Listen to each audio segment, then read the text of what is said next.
the owner just texted me yesterday and she said, "Hey, Rich, we're retiring and I think we're finally ready to sell our Lake Tahoe property." They have another boutique hotel in South Lake Tahoe. And she said, "We'd love to give you first crack at the deal and we can sell or finance it." So now I'm hopping on a call this afternoon with a seller that I've built a relationship with over the last year and a half. And she's going to sell or finance the deal. And I'm going to have first crack at this deal because I built that relationship. All right, guys, welcome to another episode of the Report Saturday edition. And today I'm actually rolling solo. Last weekend, we just got back from Miami. We were out there, a few folks on the team, Parker and Presley. We got to go out there and join some folks out at a mastermind event. It was a one-day mastermind with Jordan Belfort, Wolf of Wall Street. Wes Watson was out there. And a bunch of other folks out there in the space. Ryan Garland, shout out to Ryan who hosted the event. But it was cool, it was fun. Got to meet some really, really cool people. Listeners were out there. Thank you for coming out. It was really fun to just kind of meet everyone and network and really hang out. So that was inspiring. And randomly, that Saturday night, we were out there out at a spot, little rooftop, and I got connected through my good friend, Jeff Bomarito. Shout out to Jeff. But he connected me to Ryan Garcia, one of the top 2 or 3 boxers in the world right now. He's like, "Hey, my buddy Ryan's going to come over and say what's up." And sure enough, 10 minutes later, Ryan Garcia rolls through with like 3 security guards and his girlfriend. We ended up hanging out, hitting it off, and Ryan and his girlfriend ended up coming back to our spot that night, and we became friends. So shout out to Ryan Garcia. That was super cool and inspiring to meet him. And this weekend, super excited with the team and I. We're all going out to Nashville for the STR Wealth Conference out in Nashville, Tennessee. This is going to be our third time going in a row. And excited to be speaking. I'm doing a 4-hour boutique hotel panel with my guy, Mike Sjogren. Damon John from Shark Tank is going to be out there speaking. Pace Morby is going to be out there and some other big players. So super excited for it. It's a big conference, 2,500 people. And it's not too late to grab a spot. If any of the listeners, you guys want to go out there, I highly suggest it. If you're into short-term rentals, if you're into boutique hotels, it's a great event. Get around like-minded individuals and some great networking out there in downtown Nashville, which is a cool, fun city as well. But with that, we're going to be speaking on all sorts of stuff over the 4-hour panel. But really, it's going to be 3 things. And these are the 3 things that are most important in order to build a real estate portfolio or build a portfolio of boutique hotels. Is you really need 3 things. You need deal development, you need capital development, and you need operations. So what is deal development? Deal development is really access to good deals. If you just want to dumb it down to that, it's access to good deals. And then you got capital development, which is money, right? So what does your capital stack look like? So you're going to need lending. Often with these real estate deals, your lender is your biggest partner. They're putting in anywhere from 60 to 75% in on these deals. And then you got investor equity, right? What's your equity? So you need the deals, you need the money, and you need the operations. Who's going to operate these properties? And if you got all 3 of those, there's no cap to how big of a real estate portfolio you can build. And there's no cap to your ability to buy, which is pretty cool. So anyways, that said, on this segment, I'm going to be going over everything on deal development. I'm going to be outlining exactly what you need to do to find a really good boutique hotel to buy in 2024. And stay tuned because in the coming weeks, I'm going to be dropping other episodes on capital development and also operations. But this one's going to be focused strictly on the deal development side. So first things first, you really want to get clear on exactly what market you want to be in. What is your search criteria? What kind of an asset do you want to buy? Because when you guys go out there and you start meeting these brokers, the more clear and specific that you can be with your search criteria, the better chance you're going to be giving that broker an opportunity to find you the right deal that should fit your buy box. Okay, so first thing when nailing down your search criteria is you really want to think market selection. What markets do you want to go into? Do you want to go into primary markets, major metros like San Diego or San Francisco, or do you want to go into secondary markets, more rural markets? So figure out, which one you want to go into. There's pros and cons of both. I think from a risk perspective, going into a major market is a little bit less risk because The lenders know, hey, if you can't operate as a boutique hotel one day, you can probably convert this property into multifamily. There's probably other uses for the property. So you will get better lending terms in a major market. However, in major markets, you have the risk of oversupply and oversaturation. Look at Phoenix right now, right? Phoenix has a ton of new construction and development, areas like Dallas and Houston. And so you're seeing an oversupply in a lot of markets, not just in hotels, but also multifamily. Now, on the flip side, you go into a rural market, let's say the Black Sands Inn. That was the first hotel that I bought up in Shelter Cove. And that's a very rural market. The cool thing is we don't have the risk of oversupply and oversaturation. There's not a lot of competition out there. There's not a lot of branded there's actually no branded hotels up there. And when I say branded, I mean, there's no Marriotts, there's no Hiltons, there's no Ramada Inns up there. There's just a few boutiques, and there's no risk of the oversaturation, which is great because we went in there, we did a nice renovation, and we have the nicest boutique hotel in that market. And so we can command top ADRs, we can command top occupancy, and we don't have to worry about more competition entering that market, or at least it's highly unlikely. So next up, once you figure out exactly what markets you want to go into, you want to look at the market fundamentals within those markets. So if it's a major market, I always like to look at a couple things. One, what does the population growth look like over the last 10 years? What does the employment growth look like? Look at those trends, because obviously you want to go into a growing market. You don't want to go into an area like Detroit or Cleveland where you have declining population growth, because you're not going to have any wind at your back. And you want some organic appreciation as well. And you want to give yourself the best opportunity to achieve that organic appreciation. And then once you do that, you need to figure out, okay, well, what locations within those markets that you select do you want to go into? Quality of location. Do you want to be waterfront? Or are you okay being off the water?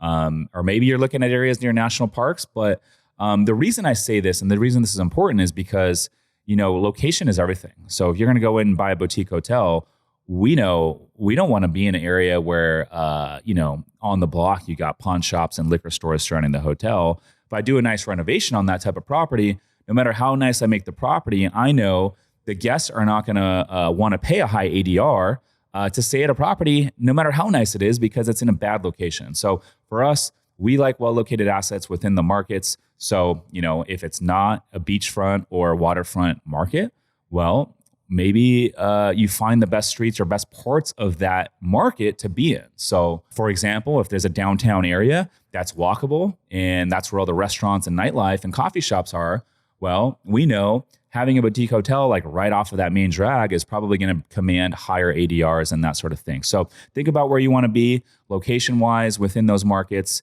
And then next is Airbnb regulations, right? We want to buy hotels where the Airbnb regulations are tightening, or there's pending short-term rental regulations coming down the pipeline. We saw New York City just ban short-term rentals. We saw San Diego regulate short-term rentals. They slashed the supply here from about 16,000 short-term rentals to about 5,500 last year. And so we know, hey, that's going to bring more demand back to the boutique hotels.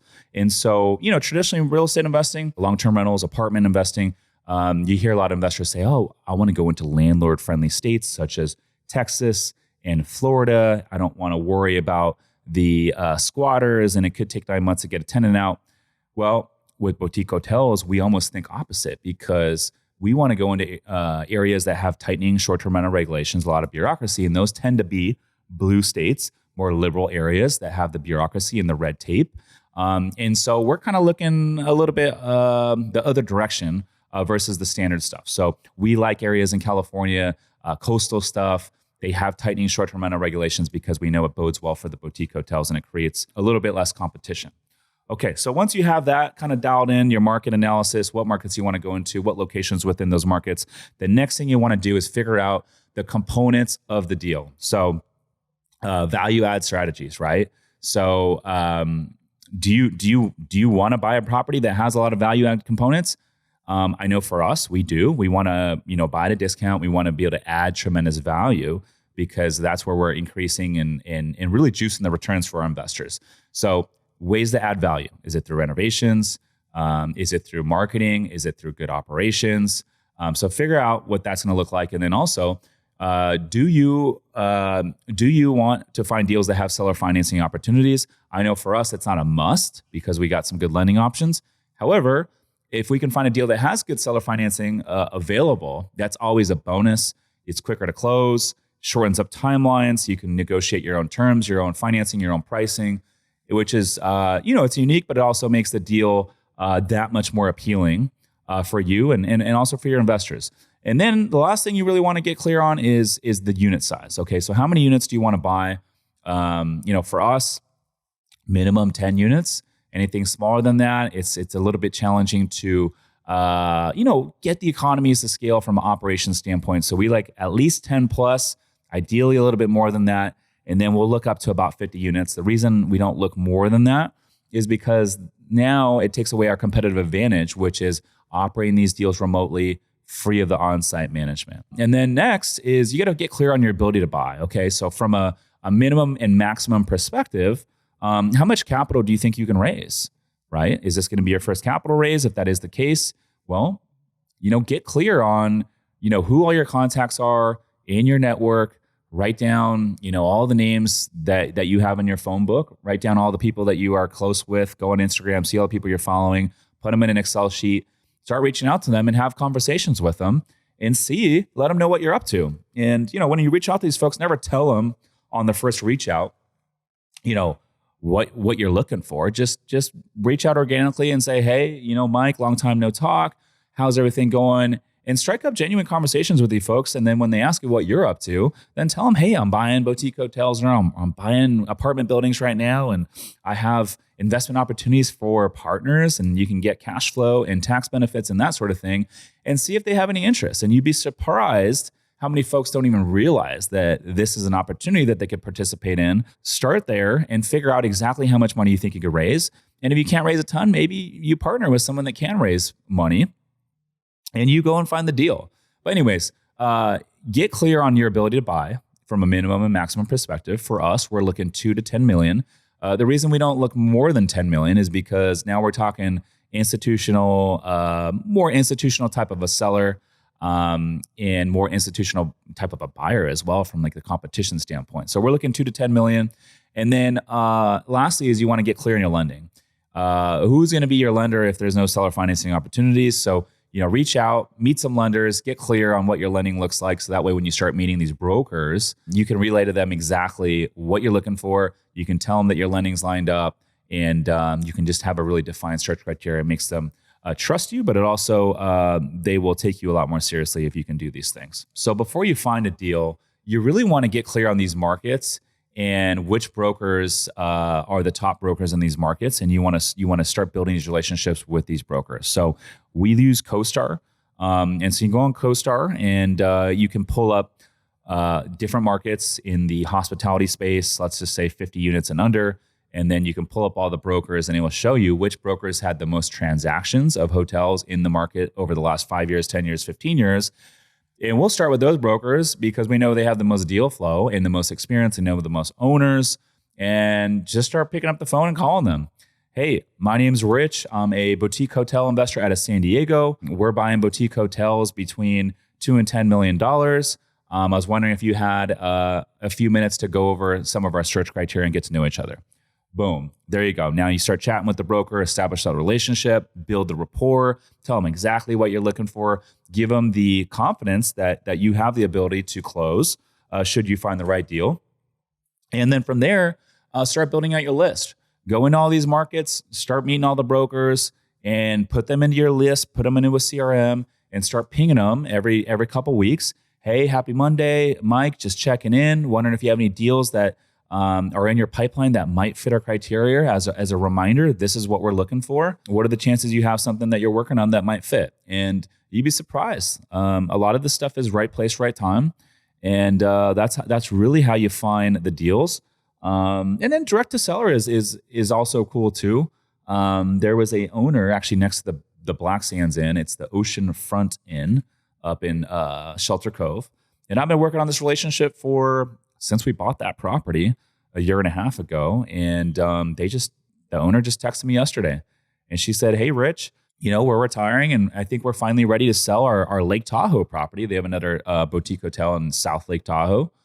And she said, we'd love to give you first crack at the deal, and we can sell or finance it. So now I'm hopping on a call this afternoon with a seller that I've built a relationship with over the last year and a half, and she's going to sell or finance the deal, and I'm going to have first crack at this deal because I built that relationship. Hey guys, real quick, the only way this show grows, the only way we continue to bring on bigger and better guests is if you guys rate, review, and share the show. So if you could take 2 seconds or the click of the thumb to review on Apple or Spotify, it will mean the world to me. But more importantly, we'll be able to reach more entrepreneurs and more real estate investors and help them build wealth through this podcast. Now back to the show. And so direct to seller is good as well. On CoStar, you can find the contact information for these sellers, whether it be emails, phone numbers, or even if it's an entity that owns it, you can do some due diligence and sometimes figure out who owns these properties. But I would say 98% of the commercial real estate deals are sold or transacted by a broker. And you really want to, they're the gatekeepers. They're spending decades sometimes, but years often building relationships with these sellers. And so when these sellers are finally ready to sell, they're going to go through the broker. Okay, so next up, you get the deal, you get to establish a deal flow, and you're going to have a lot of deals to sort through. So for us, we want to find the quickest way to say yes or no to a deal.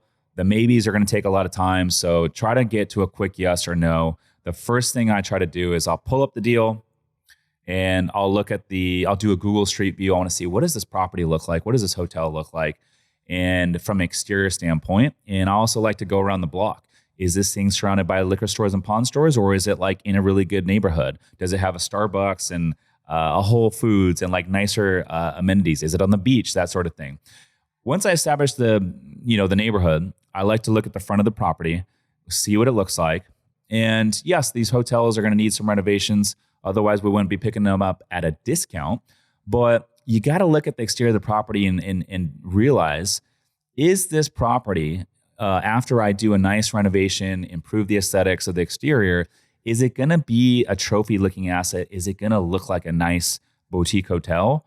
Or, because some of these properties, let's be honest, no matter what you do to the exterior, they're not going to look sexy. They're not going to look good. And this is important because, one, this is important for your guests. If the property doesn't look fun, it doesn't look safe, it doesn't look aesthetically pleasing from the curb or when you pull up to it, no matter how nice you make the interior, the guests aren't probably going to want to pay top dollar. Also, when you go to exit and sell these properties down the road, you got to understand, what's the next buyer going to look like, right? How is this person going to view the property when you're looking to sell the property? So I have a couple examples. So there's a property that we were looking at a long time ago. We passed on it, but it's called the Homestead Inn in San Luis Obispo. It was on the market for 365 days. It finally traded 18 units for $3.2 million. I thought that was very overpriced. I'm shocked that the seller got it, but it's probably a testament to, San Luis Obispo and being a good, strong market. But, this property sat on the market for a year. Why? Because, it's a rundown old motel, but like no matter how much you renovate the exterior, it's never going to look sexy. It's never going to be aesthetically pleasing or appealing. So, we passed on it, but, it's a testament to other buyers are going to pass on it too. So you never want to buy a deal that no one wants to buy. On the flip side, you have the Surf House in Encinitas, 8-unit boutique hotel, smaller.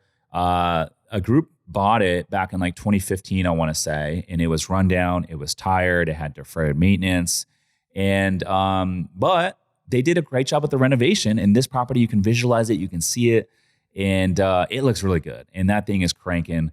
It's one of the most popular hotels in North County, San Diego now. 8 units, really, really good job with it. I think they like tripled or maybe even quadrupled the value of that property. And so I say all this in that you want to first make sure that it's a property exterior-wise and location-wise that is something that would be appealing.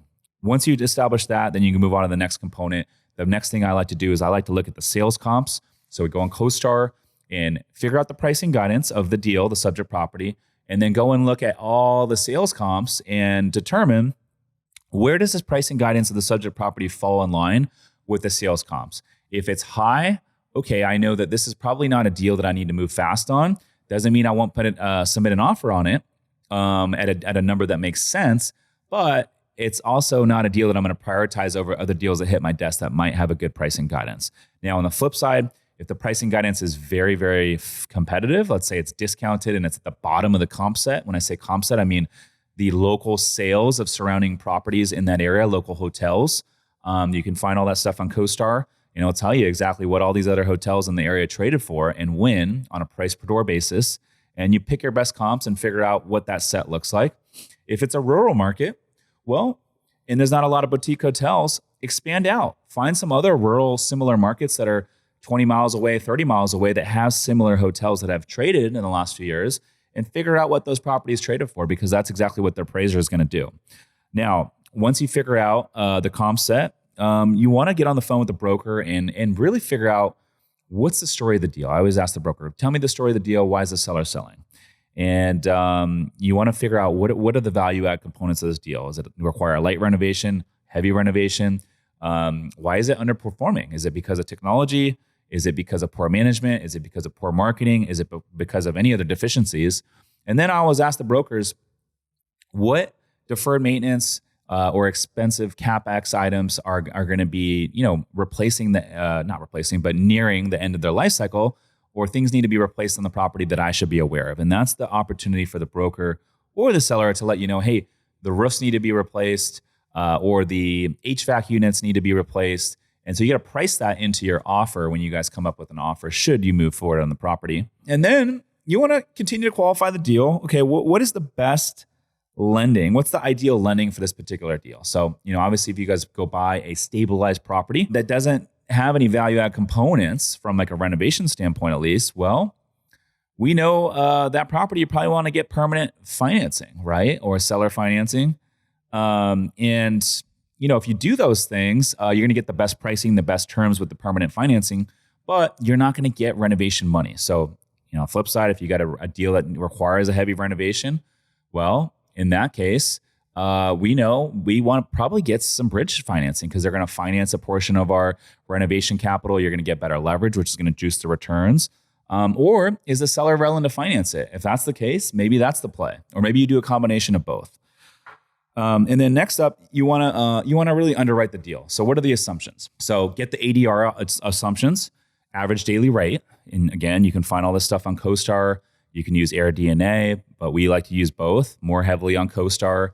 And then occupancy assumptions, you can find those on CoStar as well. And then you want to call and visit the local properties. I would say call first and talk to the front desk, see what kind of information you can get, go to their website, see what they're charging, and try to use those assumptions to plug into your underwriting tool.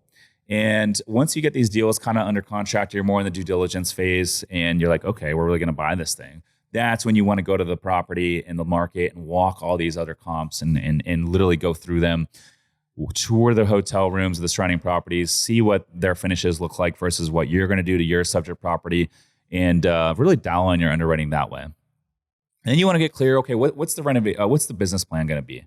Okay, are we going to renovate the interior and exterior? Is it going to be a light reno, heavy reno? Who's your contractor?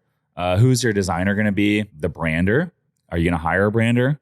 And then what's the ideal hold period, right? And your underwriting tool will show you all this stuff, and they'll tell you the answer, but it's going to be 2 years. Will it be 5 years? Will it be 7 years? Or maybe it's 10 years plus, right? And a lot of that's going to come down to how the deal underwrites, but also what kind of appetite your investors have. Do they want their money back quickly, or do they want kind of more of a long-term thing? I can say, generally speaking, it's going to be easier to raise money for a deal that's kind of a shorter time horizon. And then management. Who's going to manage the property? Are you going to self-manage it? Are you going to hire a third-party manager? Are you going to manage it remotely, or does it require on-site management? So these are the things you need to answer or ask yourself when you're underwriting. And then what's the refi scenario look like? Are you going to, is the seller financing it? Are you going to keep the seller note there when you add all this value? Or are you in a bridge note going in and it's expensive debt, typically 18 to 24 month term?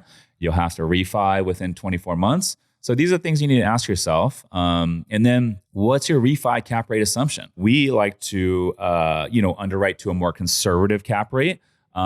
Because it just takes a lot of risk off of the table. And so for us, we like to look at the going in cap rate for hospitality for that market. And then we like to increase that cap rate by at least 150 to 200 basis points. So for example, if the going in cap rate in that market is like 8% for hotels, we want to underwrite for 9.5 to 10% refi cap rate when we go to refi these deals. It just increases the level of conservativeness. It just allows you to kind of gives you a little bit more of a buffer or cushion for error should you miss on some of your assumptions. And that's kind of what we do in our boutique hotel mastermind.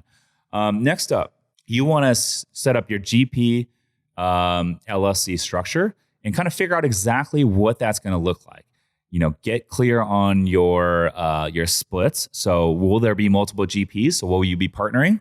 Or are you going to be the sole GP? If you're going to be partnering, figure out what those ownership percentages are going to be. And then what is the GP LP split going to be? Are you going to have hurdles? Are you going to have waterfalls? Who is your SEC attorney, right? Are you going to do a single asset syndication or are you going to set up a fund? We've done both. There's pros and cons of both. I would say if this is your first syndication, probably do a single asset. But if you think, hey, we're going to pick up 3 or 4 of these hotels this year, well, maybe do a fund. That makes a lot more sense.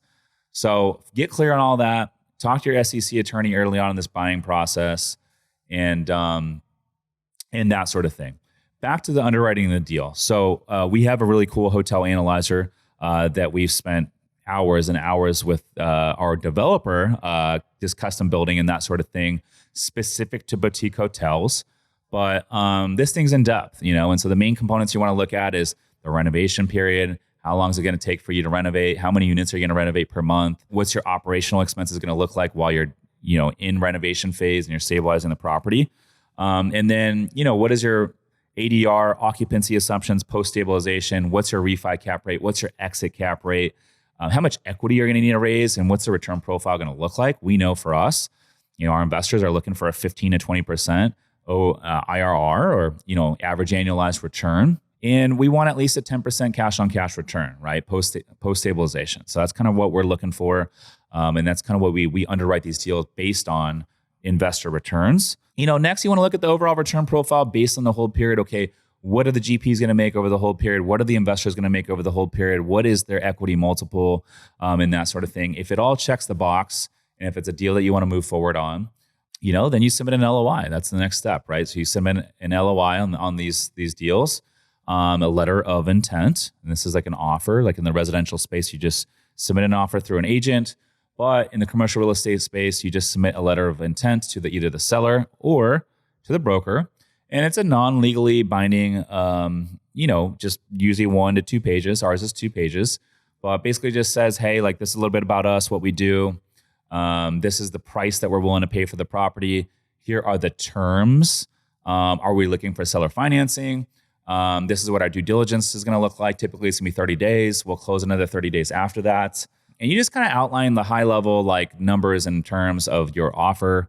And then you sign it and date it, send it off to the broker or the seller. And if the seller accepts, then they sign it. And then you typically have 5 business days to put together a formal PSA, which you should always have a legal attorney draft up for you to keep you out of any trouble. And then from there, you want to figure out what your ideal exit looks like. So who is the ideal buyer for your property? What kind of property is this ideal buyer looking for? And how do you position this property to be most appealing to this buyer? And then when is the ideal time to exit? So, a lot of people get into real estate investing, they're thinking about the property they're buying, but they're not thinking about the exit. And so we got to think about what is the next buyer going to look like and how do we make this property most attractive for that next buyer? These are all the things that we teach in our boutique hotel mastermind. But it's very important to ask yourself that in any real estate deal. For example, if you're investing in apartments, you don't always want to renovate all the units, right? So, you got to figure out your next buyer. A lot of these apartment buyers, they want to pick up a value add property. And so maybe you renovate 25 to 50% of those units. You show them the increase in rents that you're getting on those units, and then you position it and market your property as a sale, as a proven value add. It's like, hey, look I got these rent lists on these units. All you have to do is finish off these unit renovations and you can capture those rent increases and the appreciation on your end, left you some meat on the bone and that sort of thing. So it really depends on who that buyer is. Or maybe your buyer's looking for a fully stabilized property. But generally speaking, hotels, you want to do the full renovation. I think that'd be weird to have a hotel that's partially renovated and then the other rooms are not. You'd probably be attracting different demographics of guests as well. So from there, you also want to figure out what does your org chart kind of look like?